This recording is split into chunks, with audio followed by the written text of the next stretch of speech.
แม่ก็ยังบ่ทันได้เป็นสาวซ้ำเล็กน้อยยังว่าเป็นสาวพี่น้องเป็นแม่คนแล้วอันนั้นคือว่ามื้อนั้นหั่นพ่อจะมาเว้าน้ำข่อยได้มื้อเรามาเฮือนนี่แล้วแล้วสิมาเฮือนเราแม่นบ่เป็นหยังล่ะคือสิมา มันอยากขายเลย จะขาย ขายใหม่ ฮะเฮือนอยู่ก็สิมางเอาไม้มาขาย ขายให้อายก็อยากได้เมีย อ้ายเจ้าจะได้เมียล่ะมางเฮือนตัวเองอยู่นี่ มัน อ้าว มันขมังมัน ขะมังอ้าวคือเป็นแบบนั้นกราบสวัสดีท่านผู้ชมทุกท่านยินดีต้อนรับเข้าสู่ช่องกัปปี้ Channel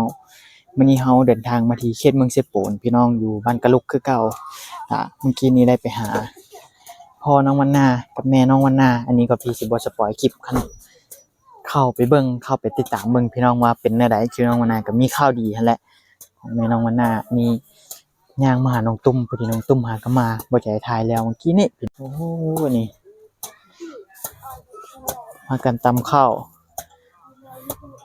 ตำไปกินแรงบ่นี่ โดย สบายดีเด้อบ่เฮียเนาะสิจะตำเนาะ อ๋อเคยตามเหมือนสิแล้วก็เฮียว เออตำ มาเคยตามเขาหรอ ตำแต่น้อยพุ่นแม่นบ่เออ แต่น้อยเท่าใหญ่เท่ามีผัวมีลูกก็แล้ว จะน้อยจะใหญ่ แล้วเนาะตาม คันน่ะไปสีกับพวกกระเทินเนาะเสียเงินซื่อๆข้าวมันน้อย ไปซื้อแต่ข้าวมันน้อย ตำมื้อนี้กินมื้อนี้เลยบ่หรือว่าตำมื้อนี้กินมื้ออื่น ตำมันให้กินมื้ออื่น เออ ตำตอนเช้ากินตอนแรกตำแรงก็กินตอนเช้าอื่นนี่ ตำแล้วเราเอาไปม่าเลยแม่นบ่ เลย เออเบิ่งพี่น้องคู่มื้อบ่สิจะตำข้าวนี่ คู่มื้อ เบิ่งพี่น้อง ข้าวสารหมดแล้วก็ตำ มื้อละก็ตำมื้อละก็ตำมื้อละเทื่อเนาะ แม่น ใช่ว่าอันนี้ก็น่าเงินน้องตุ้ม เลย เดี๋ยวไปก่อนเด้อบ่ใจหากระทายแล้ว มาน้องตุ้มมาพี่มาเฮ็ดอีหยังอีหล่ะคือว่าคือคนเหงาแท้มาพี่อีหล่ะเบิ่งท้องเจ้าก็ใหญ่ออกแล้วเด้เดี๋ยวนี้น่ะสิเกิดแล้วบ่นี่มาพี่อีหล่ะมาเฮือนพี่จะสิเกิดแล้วบ่นี่น่ะไม่ล่ะไอ้ขออนุญาตติดไมค์นะเด้อไปนั่งอยู่พุ่นก็ได้ยันจะเมื่อยนั่งอยู่พุ่นก็ได้ยืนจะต่อไฟมาบ่อยล่ะต่อไฟเข้าเฮือนบ่นี่ ก็อันมันดีต่อให้ ไม่ได้ต่อให้บ่ โดย จักมื้อละต่อไฟนี่ วัน วันเอาสบายดีท่านผู้ชมเด้ วัน จะไปไสมาอีหล่ะมื้อนี้ ไปเข้ามาสกัด ไปรวมบ่ ไปลม น่าเจ้าคือสาวๆจะเจ็บท้องบ่เดี๋ยวนี้จะเจ็บตัวใดล่ะเจ็บก็ว่าเจ็บบ่เจ็บก็ว่าบ่เจ็บได้แล้ววันนี้บ่เป็นตะตัวใด พ่อได้เพื่อ มีตัวเนาะผัวจะไปไส จักไปใส่ไปเลย ผัวไปเล่น ไปนำกันบ่ไปรวมนั่น บ่ มีแต่เจ้าบ่ไป มีแขวน ไกลบ่ ได้ เอาเจ้าคือบ่ให้ผัวจะไปคำนั้นมันไกล บ่ไป ฮะ ก็เขาไปเยซูเด้ เป็นรวมเอาแต่ผัวเจ้าบ่ได้เข้าแม่นบ่ บ่ เลยบ่นั้นตัดเรื่องนี้เพราะว่าเฮาเว้าต่อหลายก็บ่ได้ย่างไปจังบ่เจ็บท้องบ่ล่ะเจ้าคือย่างไปไกลแท้เจ็บก็อดไป อยากไป ธรรมดาก็เจ้าย่างได้อยู่ย่างเล็กๆน้อยๆนี่ย่างหลายก็บ่ได้เด้อเจ้ากันย่างอันนั้นหมอเพิ่นว่ามื้อใดบัดนี้ได้ไปหาแล้วบ่ตั้งแต่เมื่อยมาได้ไปหาหมอแล้วบ่ ไปนะ ไปแล้วหมอว่าเกิดเดือนใดบัดนี้ ก็ลืมละ ลืมแล้วยังจักเดือนเกิด โอ้โหลืม อยู่เดี๋ยวนี้เอาสมอเพิ่นว่าเจ้าถือพาได้จักเดือนแล้ว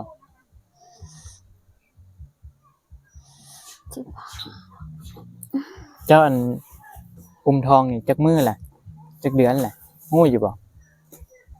ลืม จะลืมมันเจ้าบ่ชื่อหยังเลย ก็คือ แต่ปึ้มหยังอันนี้แม่นบ่ มีปึ้มกันเบิ่งอยู่ปึ้มเอาเด้อเจ้าเอาไว้ใช้ปึ้มหั่น เล่น งานใช้มานี่เดี๋ยวเอาเบิ่งให้มาเอาปึ้มให้เบิ่งมาเดี๋ยวให้น้องเอาปึ้มมานั้นอันให้ท่านผู้ชมเบิ่งนิดนึงแล้วก็สิบอกน้อง อันนี้เครื่องของจากบ่ใจเอามาให้ผมกินนี่แหละพี่น้องหมดไข่หมดหยังเอาไว้กินก็ทางน้องก็ยังหลายอยู่พี่น้องหมดมีมันยังน่าจะบอบิลลี่หรือไอบิลลี่ซื้อมาให้พัดลมอิหยังเจ้าก็ใช้ได้บ่อีหล่ะพัดลมนี่เปิดได้อยู่บ่ นั่งหนอนว่ามีปักเสียบ มีปลั๊กเสียบสิได้ซื้อปลั๊กเสียบอยู่บ่นี่นั่งอยู่หั่นก็ได้มันจะง่ายเจ้าไข่เนี่ยเอาไปเฮ็ดกินเด้อเจ้าเฮ็ดหยังกินเอามาให้ชุดก่อนนี่ ไข่ จะต้มบ่ต้มกินเบิ่งท่านผู้ชมเดี๋ยวสิหาอ่านให้น้องเบิ่งหน่อยหนึงเด้เพิ่นเขียนไว้นี่เด้ขออนุญาตพี่เบิ่งพี่น้องเบิ่งอันนี้แม่ที่มีความสูง145เซนติเมตรยังบ่ได้ฮอด150สำน้องน้อยๆหนึงได้พี่น้องก็ที่ว่านั้นหมอเพิ่นเขียนไว้ใช่เด้อมื้อนัดต่อไปอันนี้เป็นมื้อนัดเดี๋ยวก็พี่สิหาเบิ่งแต่อันนี้ก็เบิ่งพี่น้องวันที่ของประจำเดือนครั้งสุดท้ายบ่จื้อ แล้วบ่จื้อละหมอเพิ่นก็บ่ฮู้สิวินิจฉัยแบบใดอืมรายละเอียดนี่ก็ยังอันนั้นเลย ยังบ่ได้ฮู้มื้อนัดซ้ำแม่นบ่บัดนี้มันสิสั่งกวดมีแต่ไปแบบเดือนละเทื่อวันที่14เนาะหมอสั่งกวดเพิ่นนัดแม่นบ่ผู้ใดพาเจ้าไปหาหมออีหล่ะ ไข่เลย ไอวิลลี่พาไปบ่ใครแน่คันว่าไปเองอียากได้สิมเจ้าไปนั่นขี่รถจักรไปอีกอืมเบิ่งทองก็บักใหญ่ๆแหละยังขึ้นอุกอยู่บ่เดี๋ยวนี้นะยังอุกอยู่อุกยันเจ็บนี่บ่ โดย คันเจ้านี่ก็เกิดธรรมชาตินี่น่าจะบ่ได้ดอกต้องได้ผ่าแมันบ่หมอเพิ่นเว้าบ่เรื่องนี้ โดย ต้องได้ผ่าอย่างเดียวเนาะ โดย แห่งสิอุกไปเติมอีกบัดนี้ผ่าแต่เคยเห็นบ่ก็จะผ่าอยู่บ้านนี่ ก็ ยังบ่มีไผผ่าบ่ ว่ามีไอแลนด์ผ้า เฮือนข้างนี้ก็จะผ่า แต่เจ้าบอกเนาะก็เอาคำแนะนำจากเพิ่นเด้อวิธีรักษาบาดแผลอหยังต่างๆอันนี้เฮาก็บ่ฮู้ดอกเลี้ยงลูกนี่เป็นบ่เลี้ยงลูกเลี้ยงลูกนี่ก็เอาแต่นมให้กินนั่นแหละเจ้าก็ อืมตามเด็กน้อยแม่ก็ยังบ่ทันได้เป็นสาวซ้ำเด็กน้อยยังบ่เป็นสาวพี่น้องเป็นแม่คนแล้วบัดนี้เจ้าได้ไปบ่เฮือนพ่อเจ้า ไปแล้ว ไปแล้วเนาะ ไปเมื่อวาน เพิ่นว่าแนวไหนบ่อันนั้นก่อนบ่บ่ไปอยู่เฮือนแม่เฮือนพ่อเฮือนแม่ก่อนบ่ไม่ได้ไปเนาะจะลมน้ำเพิ่นละ ลงมา ลมแล้วงานกันนั้นคือว่ามื้อนั้นหั่นพ่อจะมาเว้าน้ำข่อยได้มื้อเรามาเฮือนนี่แล้วอะแล้วสิมาเฮือนเราแม่นบ่เป็นหยังล่ะคือสิมา มันอยากขายเลย จะขาย ขายใหม่ เฮือนอยู่ก็สิมางเอาไม้มาขาย ขายให้อายก็อยากได้เมีย อ้ายเจ้าจะได้เมียล่ะมางเฮือนตัวเองอยู่นี่ มันก็ อ้าว มันขมังมัน ขมังอ้าวคือเป็นแบบนั้น อายก็อยากได้เมีย อ้ายจะได้เมียผัดเฮือนพ่อเฮือนแม่อยู่นี่ก็มางเอาไปขาย ค่ะ แล้วสิไปนอนอยู่ไสบัดนี้น่ะ จักมันพอให้เลย ก็บ่ฮู้เลยพ่อเจ้า เออ เราคือคิดแบบนั้นวะเคยเห็นเราเบิ่งกันค่อยสิเว้ากับเราแน่หนึงบางเที่ยค่อยเข้าไปบ้านนั้นตอนนั้นค่อยไปหาพ่อเจ้าตลอดเลยแต่ไปเกือบคู่มื้อตอนนั้นนั่นแต่ค่อยบ่ฮู้ว่าเป็นพ่อเจ้าจนมีคนมาบอกนั่นแหละยังฮู้ตอนนั้นก็สิซื้อตอนแรกค่อยว่าสิเฮ็ดเฮือนให้อันพ่อเฒ่าเจ้าว่าสิเฮ็ดผัดมันหาไม้บ่ได้อยู่หั่นจังไดก็บ่ได้แล้วอะบ่ได้แล้วก็โจ๊ะไปก่อนจนเราเสีย แต่ว่าม่านกับน้องเฮือนนั่นปู่เจ้าแม่นบ่ บ่พอค่อย ผู้จะผู้ค่อยตาย ผู้ตายเฮือนแล้วหันมั่งแล้วแมันบ่ มากแล้ว มั่งแล้วบัดนี้สิมั่งเฮือนตัวเองอยู่อีก โดย คือเป็นแบบนั้นอ้ายเจ้าอยากได้เมียคือบ่ไปหาเงินแต่งเองซะ จากน้ำอายค่อย ใหญ่แล้วบ่อ้ายจะจักปีแล้วล่ะอีหล่ะ นี่ ใหญ่แล้วเนาะก็คือเป็นแบบนั้นเฮาสิว่ามันเข้าขั้นเห็นแก่โตแล้วได้แบบนี้น่ะพ่อแม่บ่มีบ่อนสินอนพัดสิให้พ่อแม่มั่งเฮือนตัวเองไปขายแล้วไปแต่งเมียถ้าไอ้จื้อบ่ผิดเด้อเฮือนตัวพ่อแม่จะอยู่นั่นเป็นเฮือนคนในบ้านแม่นบ่เฮ็ดซอย โดย ขายได้บ่ก็จะบ่เว้าบ่ ว่า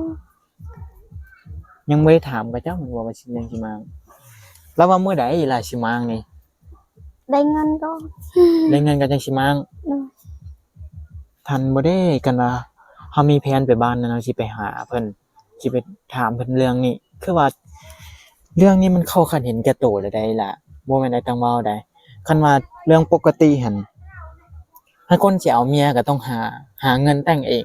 บ่ให้เดือดร้อนผู้อื่นว่าซั่นซะพ่อแม่เป็นหนี้ยังพอแฮงอันนี้พ่อแม่บ่มีบ่อนอยู่ที่นอนและพี่น้องคิดเบิ่ง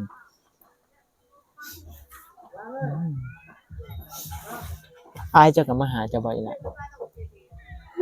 มาเนาะเจ้าก็ได้แบ่งในอยู่ในกินให้พ่ออยู่บ่ เพ่ง แม่นเนาะเพิ่นก็มาบ่บานนี้ มออะไรมา เจ้าเคยเห็นพ่อเจ้ามาจักเทื่ออยู่ละ เจะหนึ่ง เทื่อเดียว นี่ แล้วมาหาเจ้าบ่ โดย เหมือนมื้อเดียวกันบ่ได้กับมื้อไอ้มามื้อนั้นไอ้ถามเราหั่นแหละ โดย กับ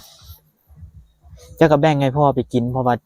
อยู่เฮือนหั่นเด็กน้อยหลายคน5 คนเพิ่นแม่นบ่ลูกน้อยหั่น โดย น้องเจ้าเองแม่นบ่ โดย ลูก8 คนลูกเราให้บ่ได้ฮู้นะเหมือนพ่อเจ้าตอนแรกเรา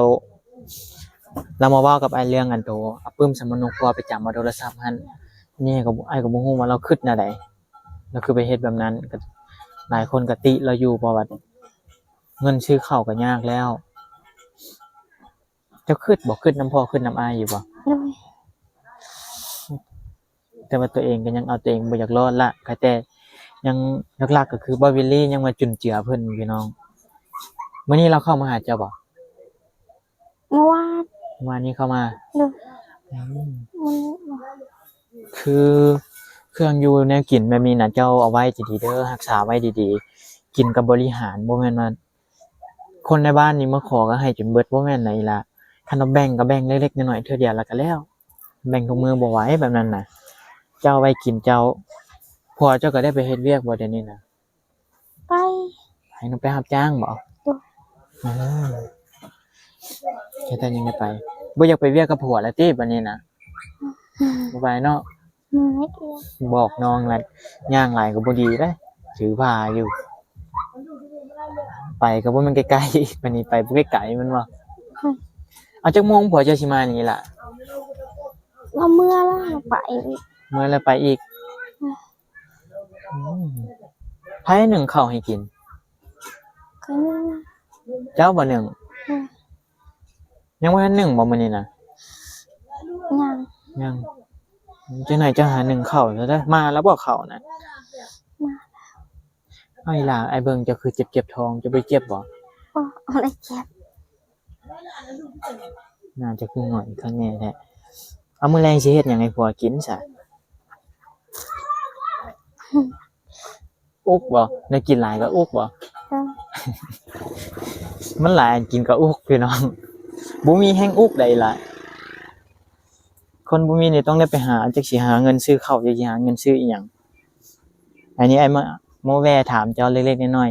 ๆก็ใช้ชีวิตก็ให้ดีขึ้นกว่านี้อันนี้ยังบ่ทันได้ใช้อยู่ฝนตกเจ้าสิบ่เปียกเบิดบ่นี่ เปียก เจ้าคือบ่บอกผัวเจ้าใส่ก่อนฉันยังบ่ได้ไปเวียก เขาเราก็แค่ อ้าวมื้อนั้นบ่ใจก็คือว่าบอกรายละเอียดแหละบอกฮอดวิธีขึ้นพุ ยังบ่เป็นอยู่ผู้ใดเบิ่งคลิปบ่ใจก็น่าจะฮู้พี่น้องอืมพัดลมนี่ซื้อมาซื่อๆยังบ่ทันได้ใช้ใช้ได้แต่ดอกไฟแม่นบ่เดี๋ยวนี้ โดยยังบ่มีสียก มีปักเสียบกันว่ายังบ่ได้มื้อหน้าไอ้ก็บ่ฮู้มื้อใดสิได้เข้ามาอีก เพราะฉะนั้นล่ะไอ้สิซื้อมาให้บอบิลลี่ว่าสิซื้อมาให้บ่กันซั่นแล้วก็ให้บอบิลลี่ซื้อมาให้เพิ่นก็หลายอันหลายอย่างพี่น้องบ่ว่าแต่ไผก็จักโมงจนหนึ่งเข้าแต่ละมื้อนั่น ทำอย่างนี้ ซ้ำนี่เกมหนึ่งแล้วบ่เอาเป็นหนึ่งเข้าไปอีกล่ะ จักหน่อย เดี๋ยวจังไหนไอ้ก็สิกลับแล้วก็สิค่ำแล้ว6 โมงแล้วเด้นี่แต่ละมื้อจะกินข้าวจังโมงฉันคือว่า1 ค่ำแท้ ข้าวมันกิน ค่ำกิน กินเป็นนอน ปกติเฮาเห็นก็เจ้ากินอยู่นี่ก่อนสิถามน้องก็5 โมง 6 โมงก็เจ้าก็กินแล้วเนาะเฮ็ดเวียกมาเมื่อยๆกินข้าว1 ดึกก็กินดึกนั่นแหละเอาอีหล่าบัดนี้น่ะอยู่ดีมีแฮงเกียมเฮ็ดอยู่ให้กินท่าผัวเกียม1 ข้าว 1 น้ำแล้วก็เฮ็ดอยู่ให้กินคือว่าแนวกินหลายก็ยังอุกจักสิกินอันใดเนาะเบิ่งพี่น้องอันนี้กันตรงมื้อนี้อันนี้ตรงเมื่อวานนี่บ่เอาไว้รักษาไว้คันเจ้าได้ไปบ้านพ่อเจ้าก็แบ่งไปให้พ่อจังนี้เด้อจะแกะ2 แกะอันนี้นะเพิ่นก็บ่มีคือกันนั่นแหละอดอยากคือกันก็สิหนักกว่าเจ้านิดนึงเพราะว่าลูกก็หลายคน ตอนนั้นปู่เจ้ายังบ่เสียแฮงกระติกแม่นบ่เราไปเฮ็ดเวียกบ่ได้เลยไปเบิ่งปู่เพราะว่าที่ว่ากันเราเป็นบ้าสติบ่ดีนั่นแหละละมื้อแล้วอยากตีคนเนาะยานเราตีคน ตอนไอ้ไปตอนนั้นหั่นมัดใส่โซ่ไว้ใส่ขังเมียนนั่นน่ะนี่ตอนขังเมียนจะเห็นบ่ตอนนั้นขังเมียนแต่ว่าคลิปนั้นน่ะเฮาลงไปแล้วคลิปมันบินพี่น้องน่าจะผิดกฎอหย่าง YouTube นี่แหละเพราะว่าเราอยู่ในกรงคือเฮาทารุณกรรมอหยังแบบนั้นแหละพี่น้องบินกับพี่น้องก็บ่ได้เพิ่งซ้ำคลิปนั้นพ่อจะไปถ่ายไล่อีหล่ะปึ้มสมโนครัวได้ถามแล้วบ่ยังไม่ได้ถามอยู่จะลองถามเบิ่งเด้อบัดนี้นะพอเราเอาปึ้มสมโนครัวไปจำเอาโทรศัพท์มาอันนี้น่ะเรื่องนี้น่ะจะฮู้บ่ฮู้เลยแล้วบ่ได้บอกจะเลยบ่เอาเจ้าเข้าสมโนครัวอยู่ไสอยู่เฮือนบ่หรือว่าอยู่นี่ เดือนนี่ยังบ่มี โอ้อยู่นี่ยังบ่ทันได้เฮ็ดสมโนครัว บ่มี ฝั่งไทยน่าจะเป็นทะเบียนบ้านประมาณนี้พี่น้องเห็นหลายคนคอมเมนต์แต่ว่าเราก็ยังบ่ฮู้คือกันว่าพอเราเอาสมโนครัวไปจำด้วยเป็นปีแล้วได้ล่ะไอ้ถามหาแต่เพิ่นก็เฮ็ดหยังบ่ได้มันเป็นปึ้มสมโนครัวเอาไปก็บ่ฮู้สิเฮ็ดหยังจำนำหันโทรศัพท์กับเจ้านั่นแหละให้เจ้าไปถามรายละเอียดเราเด้อคันว่าเจ้าได้เห็นแล้วน่ะล้านปลายพี่น้องเราไปจำคันเป็นอันใบตะดินหันก็เจ้ามายึดแต่ดนแล้วได้อีหล่ะขึ้นดอกก็บ่ฮู้สิขึ้นมาได้แล้วขึ้นดอกก็แฮงบ่มีจ่ายนั่นแหละอันนี้ก็เห็นใจเพิ่นอยู่หานเพิ่นเป็นปีโทรศัพท์จนเพ่คือแต่เท่านั้นเพ่แล้วแม่นบ่เห็นเราเอามามื้อนั้นเพ่แล้วเราเอาอีหล่ะบัดนี้อยู่ดีมีแฮงเดี๋ยวมื้อหน้าไอ้เข้ามาแล้วสิมาแวะหาใหม่เด้ออันนี้บ่ใจเป็นธุระให้ทีมงานแม่เมฆพี่น้องเอาเครื่องมาให้น้องเพิ่นชื่อปานินให้อีหล่าเพิ่นน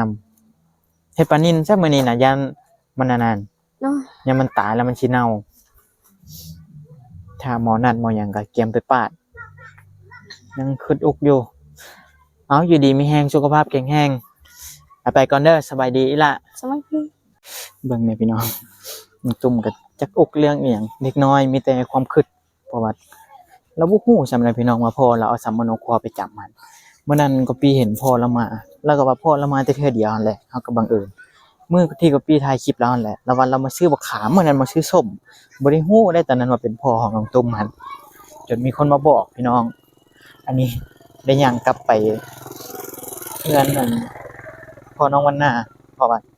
บ่จะเอารถขึ้นไปเทิงแล้วพี่น้องเฮาย่างขึ้นไปแล้วก็ย่างลงมาแล้วก็ย่างขึ้นไปอีก4 ลบไปเติบอยู่พี่น้องเอ้าน้องตุ้มนี่ก็ยังอุกเรื่องอันนั้นอยู่อุกเรื่องเกิดลูกอยู่เพราะว่าเด็กน้อยลูกคนแรกก็ยังบ่เคยนั่นแหละ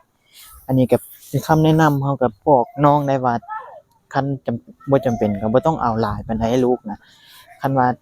คือบ่มีไปเข้ามาบ่เป็นลี่บ่ใจยังบ่เข้ามากันมันยากเด้อพี่น้องเฮาหาอยู่หากินลูกหลายก็บ่อยากกุมซ้ำอีกตนเด็กน้อยก็เจ้ายกตัวอย่างง่ายๆเลยก็คือครอบครัวของพ่อเรานั่นแหละก็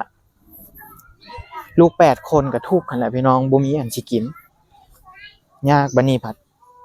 อ้ายอยากได้เมียบ่สิให้พ่อมางเฮือนบ่ฮู้ว่าเขาเจ้าคิดแนวใดคือเฮ็ดแบบนั้นหมดคำสิเว้าพี่น้องอย่างน้อยก็คันตัวเองสิเอาเมียก็ให้มันกุมตัวเองก่อนเพราะว่า สิเฮ็ดให้มันเดือดร้อนผู้อื่นเมียก็เป็นเมียตัวเองเด้พี่น้องคันว่าเฮ็ดให้มันยากผู้อื่นมันก็เดือดร้อนพ่อแม่บ่มีฮอดบ่อนสินอนหลบแดดหลบฝนนั่นแหละมางไม้เฮือนไปขายจนหมดจ้าโอ้ที่หมดแนวสิเว้าพี่น้องโอเคจังไดก็ขอให้ทุกท่านอยู่ดีมีแรงสุขภาพแข็งแรงผิดพลาดประการใดก็พี่ก็ต้องขอโทษขออภัยไว้ณที่นี้ถึกใจก็ฝากไลค์ฝากแชร์ไปติดตามให้กับพี่เด้อพี่น้องอันนี้ก็มีเครื่องของเล็กน้อยๆมาแจกใหญ่กับเจ้าจากทีมงานแม่เมฆแล้วก็อีกหลายๆคนพี่น้องแล้วก็ต้องขอบคุณขอบใจทีมงานแม่เมฆแล้วก็ทีมงานไอ้ตุนไอ้เป็ดที่สนับสนุนเฮามาโดนเติบนะพี่น้องซื้อข้าวซื้อหยังมาติดรถนี่ก็ขอให้ทุกท่านอยู่ดีมีแรงสุขภาพแข็งแรงหากมาเฮานี่พี่น้องไก่เติบผิดพลาดประการใดก็พี่ก็ต้องขอโทษขออภัยไว้ณที่นี้ถึกใจก็ฝากไลค์ฝากแชร์ฝากติดตามให้กับพี่เด้อพี่น้องเดี๋ยวติดตามคลิปต่อไปสำหรับคลิปนี้พี่สิขอตัวไปก่อนพี่น้องสบายดี